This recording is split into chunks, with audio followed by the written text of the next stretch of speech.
It's time for Education Matters now. Tomorrow is the 18th anniversary of the 9/11 terrorist attacks. Dr. Craig Douglas is here with us today. Thanks so much for being here. Good morning. So this is crazy to think about, but most students today were not even born when the attacks took place. So how do schools and parents inform and engage students about 9/11 and, of course, the lasting impact? It's a huge responsibility, to be honest with you. It's an educational responsibility. First, to inform students of the facts. Perhaps revisit newsreels from that particular time frame, and we all remember it as adults. It was horrific, scary, unbelievable, and unimaginable. So we have a responsibility to inform, and then to have our students think about how the world's been impacted in those 18 years, how travel has been impacted, how relationships between and among nations has been impacted, how in some ways relationships have strengthened and others have withered. And then to think of ways to pay tribute in our own ways, in our own communities. I'll cite a couple, and one, you promoted the Heroes Run, which is at Saginaw Valley tomorrow night. I've done that run, and it's moving.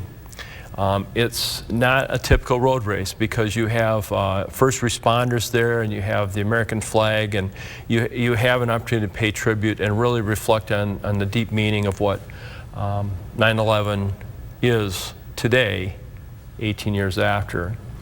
So that's a great opportunity. I know there's walk-in registrations. I believe the race starts at 6:30. That's one great example tomorrow night. And then we're trying something in my community on Friday for the first time. We're having a service game, a tribute game to the heroes of 9/11. And we're offering free admission to our football game in Carlton Friday night to all first responders, active duty military, and veterans.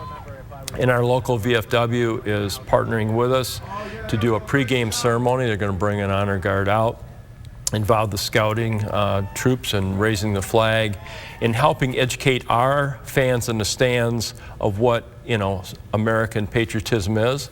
And at halftime, we have the honor guard coming back out, some special music, and a 21-gun salute. So we're pretty excited about that. That's in Carlton.